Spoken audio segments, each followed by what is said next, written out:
kelompok 13 yang akan menampilkan video roleplay etika keperawatan. Sebelumnya, perkenalkan saya Susilawati Widyasuti dengan NIM 252303102073 yang berperan sebagai petugas MKEK dan bersama rekan-rekan saya. Halo semuanya, perkenalkan nama saya Arseli Ramadhani dengan NIM 252303102126 berperan sebagai perawat senior. Saya Aura Natasha dengan NIM 252303102083 berperan sebagai perawat junior. Selamat menyaksikan. Meskipun kesibukan dan bunyian alat yang terus-menerus, suasana terasa tegang namun tetap tenang. Sebuah ketenangan yang berasal dari fokus intens para staf di sudut-sudut ruangan. Keluarga pasien menunggu dengan cemas di balik kaca, menjadi pengingat bisu akan taruhan yang ada.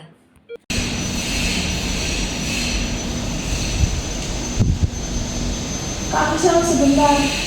Saya butuh arahan untuk pasien ini karena tanda-tanda gejalanya terus menurun. Kak, itu prosedur dasar ICU. Kamu sudah belajar teori dan praktiknya kan? Langsung saja kerjakan. Sudah Kak, tapi saya waktu itu di bawah supervisi dan saya ragu untuk melakukannya. Kalau kamu ragu, kamu kapan bisa? Tetapi Kak, keselamatan pasien itu nomor satu, bukan kecepatan saya. Saya hanya butuh arahan dari Kakak. Kak, jujur saja. Banyak orang yang bilang kalau kamu itu lelet, kamu itu harus cepat. ICU itu butuh orang cepat. Sudahlah, aku mau mengerjakan tugasku saja. Banyak laporan, kerjakan saja sendiri.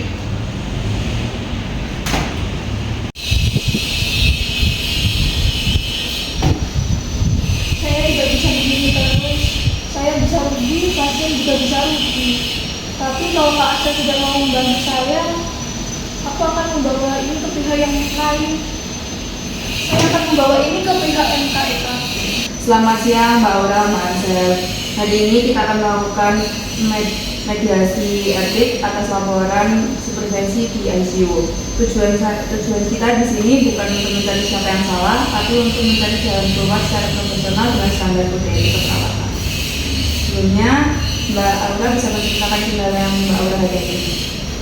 Baik, jadi begini, saya beberapa kali melakukan tindakan kritis tanpa pendampingan dari supervisi.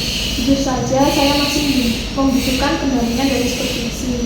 Saya juga mendapatkan tekanan verbal, lamban dan juga tidak cocok di ICU, membuat saya menjadi khawatir dan juga takut jika membuat kesalahan. Lalu Mbak Elsa bagaimana tanggapannya? Situasi di ICU sering terjadi darurat. Saya merasa tidak menekan Aura. Saya hanya mengajari Aura untuk dia supaya lebih mandiri. Kalau soal supervisi, saya kira dia sudah bisa. Dan kalau untuk soal komentar, itu hanya spontan saja. Baik, saya perlu mengingatkan beberapa poin penting. Yang pertama, kode etik perawat pasal profesionalisme. Itu perawat senior wajib melakukan supervisi sesuai tingkat kompeten junior. Yang kedua, pasal komunikasi dan rasa hormat. Perawat harus saling menghargai dan tidak merendahkan rekan sejawat.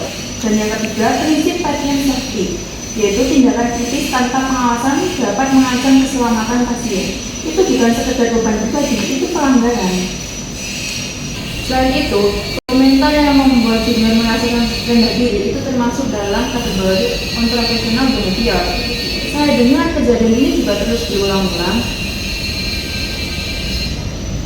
Saya tidak sadar kalau dampaknya sudah sejauh ini. Saya kira itu hanya sebagian dari pembelajaran. Saya tidak berniat untuk menyakiti kamu, Ra. Maaf ya. Saya ingin belajar Kak, saya ingin berkembang, tapi saya butuh bimbingan, bukan tekanan. Baik, saya akan melakukan evaluasi MKEK. MKEK menetapkan bahwasanya yang pertama, pembinaan etik wajib selama 1 bulan bagi Mbak Arsel yang berfokus pada komunikasi profesional dan supervisi klinis. Dan yang kedua, seluruh tindakan kritis yang diberikan kepada perawat junior harus didampingi oleh perawat senior hingga kompetensi terbukti. Dan yang ketiga, pendekatan coaching dan mentoring wajib diterapkan dalam 1 bulan pertama setelah putusan. Dan yang keempat, MKEK akan melakukan monitoring dalam bentuk evaluasi berkala. Dan yang kelima, bila tindakan serupa terulang, proses disipliner sesuai aturan PPNI akan diterapkan. Kak, saya minta maaf, saya nggak bermaksud untuk menekan kamu.